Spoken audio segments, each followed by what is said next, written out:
说欢迎来家里。新时代全天候全面战略伙伴关系，两国关系再上新台阶。向东开放战略牵手共建“一带一路”倡议，他说，匈牙利为合作时刻准备着。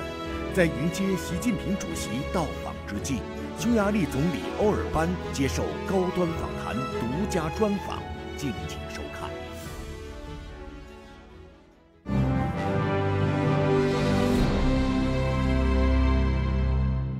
关注国际焦点，洞察世界风云。大家好，欢迎来到本期的高端访谈，我是邹韵。应匈牙利总统舒尤克和总理欧尔班邀请，中国国家主席习近平对匈牙利进行首次国事访问。此时此刻，我们正在匈牙利首都布达佩斯，即将在这里对话匈牙利总理欧尔班贝克多。欧尔班总理如何看待习主席的此次访问？中匈两国将如何推动双边关系驶入黄金航道？中匈关系又将为中欧关系的发展注入哪些新的动力呢？今天我们一起在对话中寻找答案。Prime Minister Orban, thank you so much for having us here in Budapest, and thank you for this great opportunity. My pleasure. Thank you very much. You've been, I know, extremely busy this week since you're hosting Chinese President Xi Jinping, and you personally welcomed him in the airport last night. And this visit has been depicted by many international media as historic because this is also President Xi's very first state visit to Hungary as Chinese president. Can you share with us some of the special arrangements that you've planned for hosting your old friend, President Xi? Now we reached a level when it looks necessary to give a new impetus, a new push to step one up more. That was very historical time to come to do that. Probably very few Chinese people know that, but I met your president first time 2009. That's like 15 years ago. And the president was the vice president at that time. And he invited me to see each other in Beijing. And we decided that on a personal basis, on a national basis, and on historical basis, we will do everything to improve and raise up the cooperation of the two countries. We know each other very well back to 2009, and this meeting between two of us is the number 8. Right. Is this the kind of personal reason that you just touched upon made you say welcome home when you greeted him last night at the airport? Hungary is an ancient nation. Mm-hmm. As we say here, the most eastern country of the West. And also the most western country in the Exactly, East. because we came from East. We still remember, and many Hungarians very eager to maintain the memory of having an Eastern origin. Okay, origin is very important. So when somebody from East is coming to Hungary, especially with the high civilization for several thousands of years, as China, you know, mm-hmm. It always has a special emotional element of that meeting. So it's a good reason to say to your president that feel at home.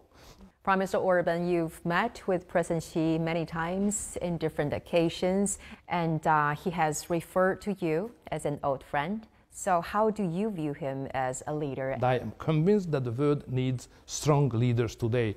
Now China produced, may I say, provided one of the strongest political leader of the world by the person of your president, which is good for the whole human world.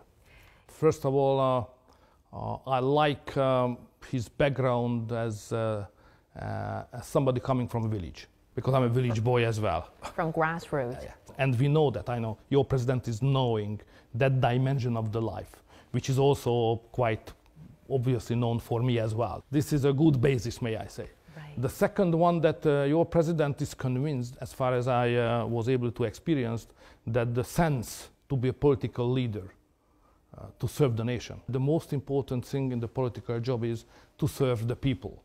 At this time, while we're talking, you've already held a grand welcome ceremony for President Xi, and you're also about to have bilateral meetings with him. So what are some of the most pressing issues do you look forward to exchanging ideas with him? Because the most important issue here in that part of the continent, that part of Europe, is the war, and the question of war and peace. China and Hungary was never in favor of any kind of war. That's right. Because we think that war brings bad things for the people. So peace is far better, harmony is far better, cooperation is far better. So we hope that China will play an important peacemaker position or role in the future, as your president just raised several months ago, the peace plan. So therefore, the first issue we have to discuss, give more peace and chance for the peace to the world, especially in this part of Europe. That's the first. Second is economy, definitely. As just I have mentioned, on certain territories you are far the best of the world now. And we Hungarians would like to get the best thing of the world. Electromobility, IT, railway, these territories are dominated by the Chinese companies and the knowledge at this moment. And we would like to be part of the advantages of your developed technology. And probably another point I have to mention, President Xi is arrived from Belgrade, which means Serbia. So Budapest-Belgrade railway project is a flagship project here, with your help and with your assistance. Without you, it would not have been existed at all. President Xi's visit this time in Hungary coincides with the 75th anniversary of the diplomatic relations between the two countries. And in a signed article by President Xi in a Hungarian media, he said, quote unquote, "Our bilateral relationship is at its best in history and embarks on a golden voyage." So, Mr. Prime Minister, how would you evaluate the bilateral relations and how do you envision in elevating this bilateral tie to an even higher level? If you look back at the last 75 years, when we established our diplomatic relation, the first thing is that we were one of the first countries who did so. As just said, because we have a special understanding of the East, and we have a special understanding of China as well. And we never considered China as a danger. We always considered as relatives, friends. So through these 75 years, I'm not able to recall in my memory any points when there would have been any major dispute or confrontation between the Chinese and the Hungarians. We always invested a lot of energy to maintain good relation with the People's Republic of China. You developed a lot.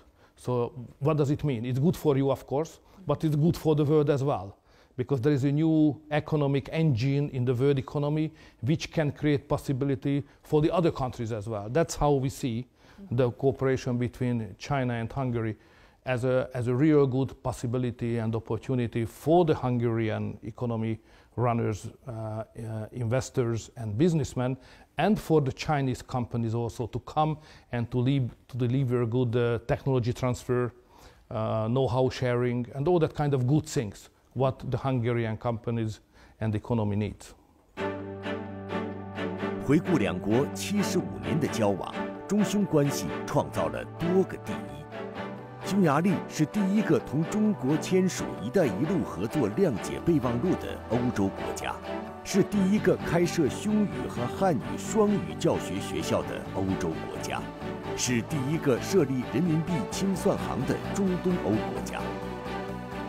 此外，中国还是匈牙利第一大投资来源国，也是匈牙利在欧洲以外的第一大贸易伙伴。自欧尔班执政以来，他将匈牙利定位为连接东西方的桥梁，大力推动向东开放政策。欧尔班曾经7次访华，连续3次出席“一带一路”国际合作高峰论坛。如今，在两国领导人的把舵定向下，中匈关系保持着高水平发展，向东开放战略与共建“一带一路”倡议正在进行深度对接。Talking about the connectivity that you just mentioned, the Hungary-Serbia Railway, which is the flagship project under the Belt and Road Initiative. Mr. Prime Minister, when do you think the Hungarian section of this railway can be completed and started operational? 2026. How confident are you? Full. Come back, please, and celebrate together with us. Well, because this time I drove, we took a car from Belgrade to Budapest. It took over 7 hours, in total. So next time, really look forward to take the train. They say it's going to only take for more than 3 hours. Less than 4, yeah. Less than 4. So next time when I'm here, I'll have the chance to interview you again. I am ready to accompany you. Okay, that's great. So talking about the Belt and Road Initiative, I know you were in Beijing last year for the third Belt and Road Forum. Actually, you have attended all the three forums, right? And you've called this initiative the most comprehensive initiative in world politics. So what, in your opinion, has made this initiative so significant, not only for Hungary, but also globally? If you look at the world politics as a big picture, now there is a wrestling, how the world should be organized and how it should operate. One is which based more on isolation or disconnection, decoupling, and seeing risk in cooperation with each other. The other school is about that the best way to deliver peace, harmony, prosperity is the cooperation. Not the isolation, but the cooperation. That's what we call connectivity. And we Hungarians are convinced that you are right. This is the good thing, and how to organize the human being lives in the earth, ready to cooperate, and not based the future of world economy on decoupling and de-risking or that kind of negative approach. So Belt and Road Initiative is not just because of good projects are there, but because it's a strong cooperation and contribution to the ongoing discussion of the world, how we human beings should organize the globe in the forthcoming decades. So that's the reason, may I say, a philosophical reason, not just the project-based national interest, which is correct, but a more philosophically motivated reason why Hungarians are always on the side of the Belt and Road Initiatives. What would you tell your European counterparts here, who are now, many of them, are adopting the so-called decoupling strategies towards China? So it's a very philosophical question anyway, how the West look at themselves. Because till the last decade, the picture of the Westerners on themselves was a kind of ruling actor or dominant actor of the globe. Transatlantic cooperation was the number one of the world, unquestionably. But in the last 20 years, the world has changed. Newcomers are getting stronger and stronger. So the world is not anymore as it was determined by one power center of the world. So the question is how we Westerners look at the challengers. Whether we see the challengers in economy especially as enemies, as a risk, as danger, threat, or opportunity, friends, more possibility. History is history. So the history educates us very clearly. Cooperation and connectivity is always better than isolation and decoupling. 德布勒森是匈牙利第2大城市，这里的汽车工业历史悠久。 I was born in the city of Debrecen, and for a local man like me, it is a very exciting opportunity to see cutting-edge technology coming to this part of our country. 彼得所说的工作机会，是中国企业在当地投资10亿欧元建设的电池工厂。这家工厂将于2026年竣工投产，为欧洲车企供应圆柱电池。 匈牙利既有汽车制造产业的传统优势，又有绿色能源转型的政策导向，因此吸引了中国众多新能源汽车的上下游企业进入。 I'm actually very proud that I can work here. Only into research and development, we invest only in this field 20,000 engineers work worldwide. I think it's very unique for a company. 新能源汽车产业合作让匈牙利成为投资热门地。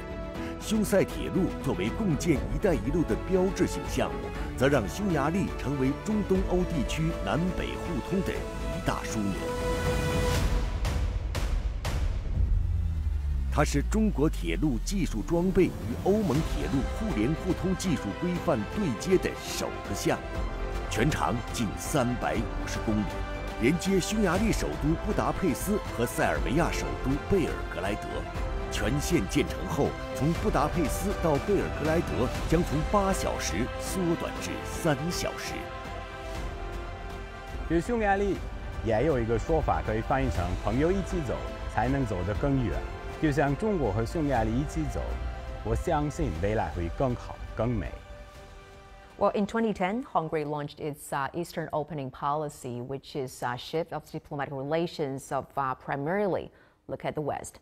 So why did you make such a decision, and how do you see the synergy of this policy with China's Belt and Road Initiative? The reason is very simple. 2010, Congratulations. we start to cooperate between China and Hungary on the state level as well. When we declared the so-called open to the East new foreign policy project and program of Hungary. So till then, we continue to do so. And the results are obvious.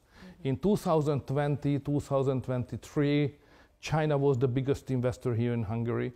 And what I try to do here, which is a special Hungarian laboratorium, may I say, that I try to convince the Western companies and the Chinese companies to come physically, even physically, close together and to operate on the same industrial park basis. So now in Hungary, the biggest project which is going on, an investment on behalf of one of the biggest accumulator factory, CATL.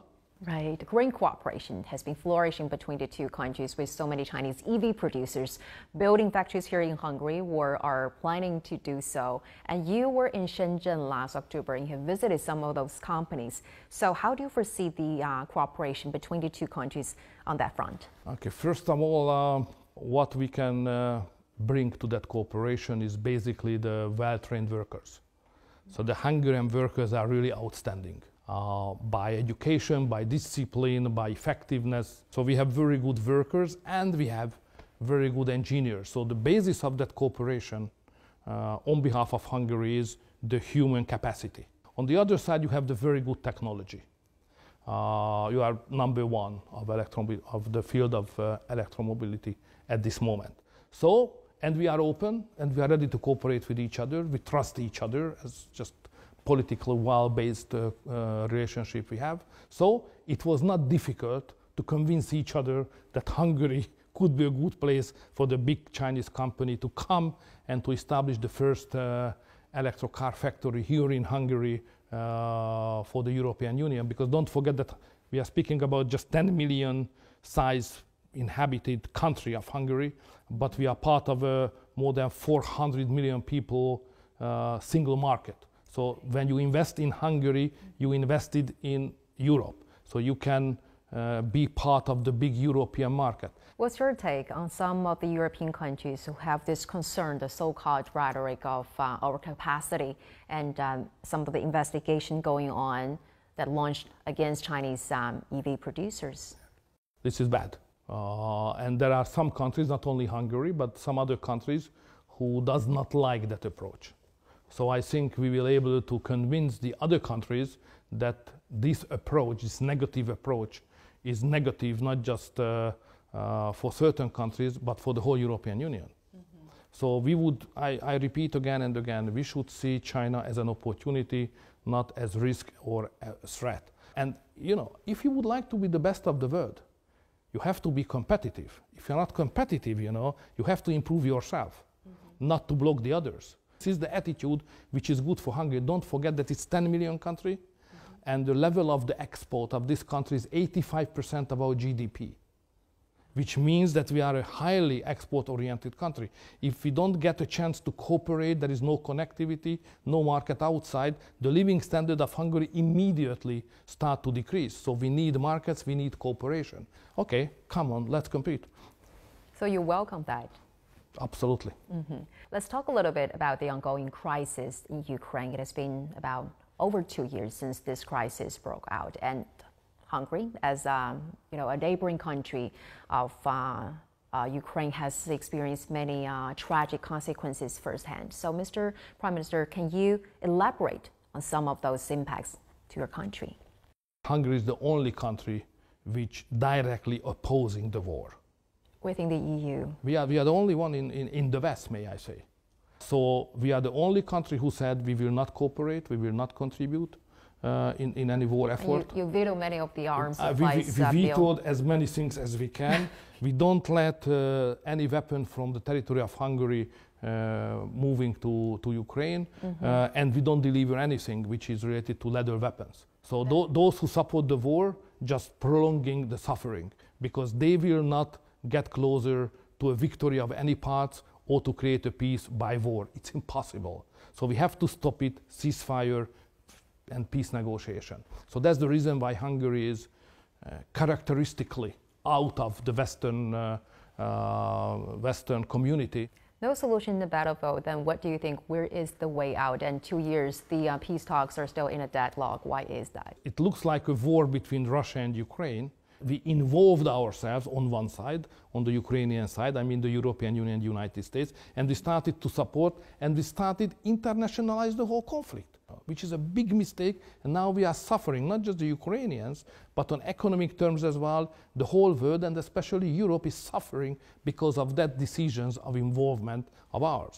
So my position is rather critical to the strategy what we are running in Europe to this war. The global challenges that we are now witnessing is much more profound than before. And if I also said respect is increasingly missing in international diplomacy.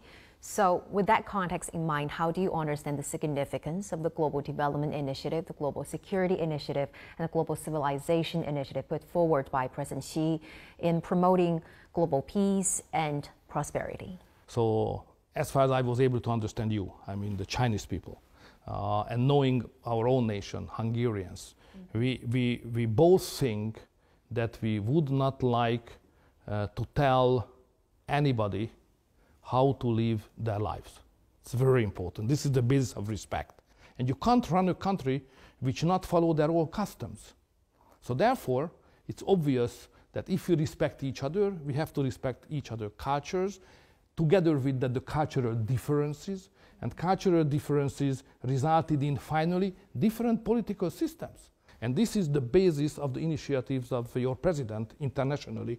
So we highly respected what he tried to do to improve the culture of international politics and attitude of political leaders all over the world. So I think a good example what China shows to the world is very useful, more respect of each other. Hungary is going to take over the rotating president of EU Council starting from June this year. So what is the priority for you in advancing your agenda? And how do you plan to navigate this kind of complicated dynamics of the China-EU relations? The European Union is the most complicated creature of the world. Hungary is coming just now from 1st of July to have the European Union to go forward. One issue is the Chinese relation, no question.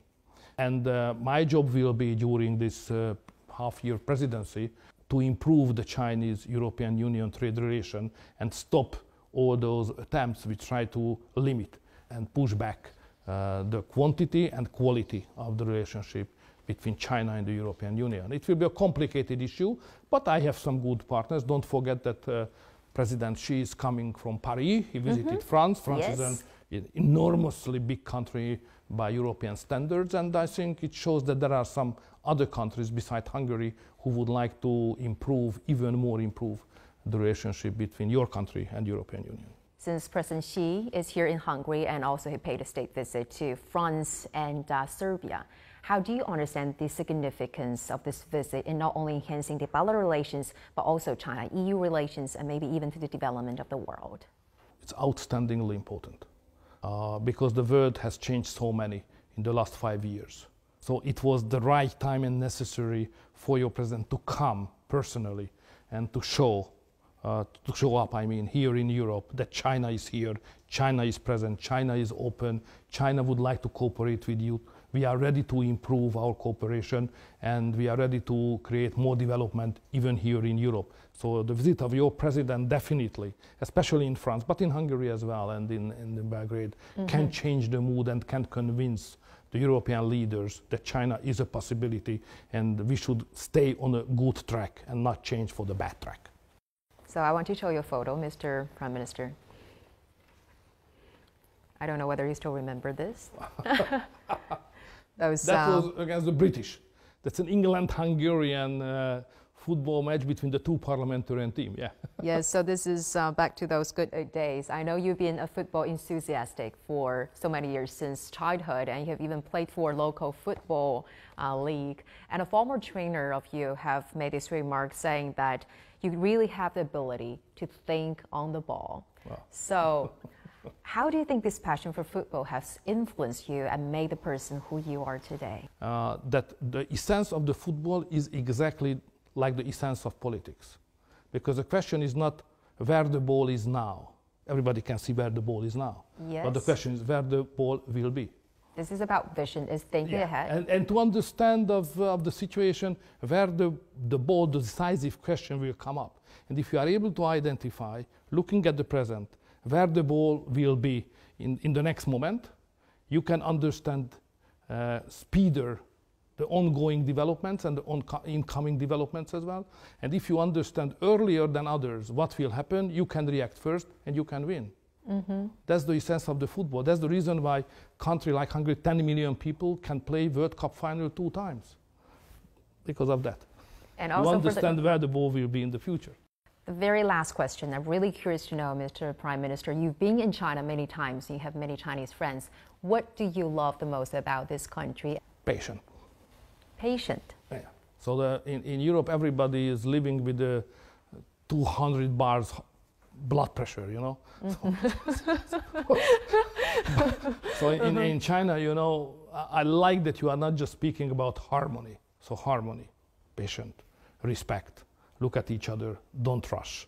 Don't miss the important moment of your life just because of rushing always for career or something like that. Mm-hmm. So interests are important and following our personal interest is important, but be patient with that. So I get that lesson every visit when I'm in your country. Mr. Prime Minister, it was a great pleasure talking to you. Thank you again for having us today and for sharing your very insightful views. Greatly appreciate it. Thank you.